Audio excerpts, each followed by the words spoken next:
काही बलिदानं व्यर्थ जात नसतात।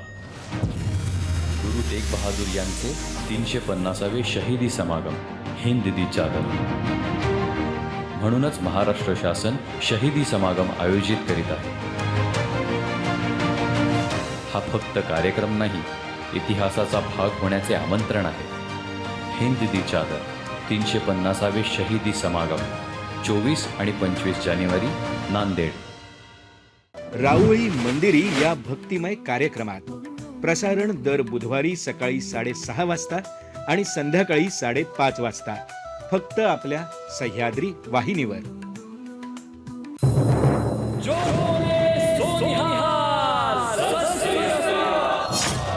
काही बलिदानं व्यर्थ जात नसतात। गुरु तेग बहादूर यांचे 350वे शहीदी समागम हिंद दी चादर। म्हणूनच महाराष्ट्र शासन शहीदी समागम आयोजित करीत आहे। हा फक्त कार्यक्रम नाही, इतिहासाचा भाग होण्याचे आमंत्रण आहे।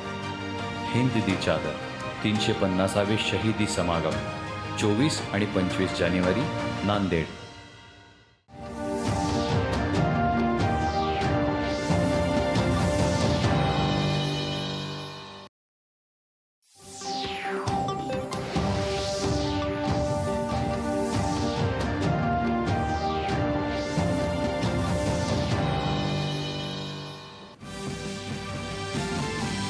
कौशल्य विकासातून सरकार युवा शक्तीसाठी केवळ भारत नाही तर परदेशातही रोजगाराच्या संधी निर्माण करत असल्याचं पंतप्रधानांचं 18व्या रोजगार मेळाव्यात प्रतिपादन।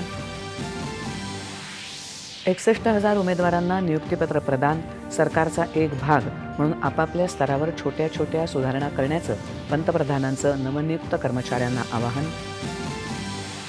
कर्तव्यामध्ये हयगय आणि चुकीची वर्तणूक केल्यास मतदान केंद्र अधिकाऱ्यांवर शिस्तभंगाची कारवाई करण्याचे निवडणूक आयोगाचे निर्देश, प्रसंगी FIRही दाखल करणार। आजच्या अनिश्चित काळाचा सामना करण्यासाठी युवकांनी शारीरिक मानसिकदृष्ट्या खंबीर असावं, राजनाथ सिंग यांचा NCC छात्रांना सल्ला। राज्यघटनेतल्या कलम 226 द्वारे नागरिकांच्या मूलभूत अधिकारांचं संरक्षण करण्यात कायदेतज्ञ म्हणून फली नरिमन यांचं महत्त्वाचं योगदान, सरन्यायाधीश सूर्यकांत यांचे गौरवोद्गार।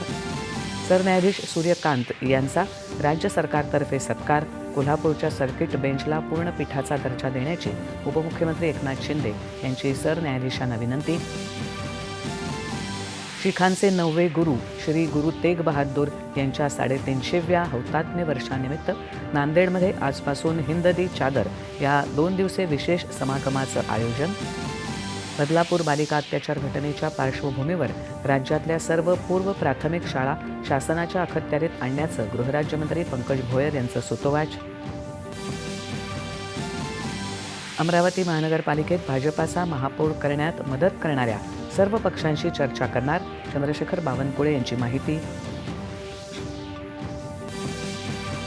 आणि चंद्रपूर महानगरपालिकेत पक्षांतर्गत मतभेद दूर करत बहुमताची संख्या जमवून काँग्रेसचा महापौर बसवला जाईल, काँग्रेस नेते विजय वडेट्टीवार यांचा दावा।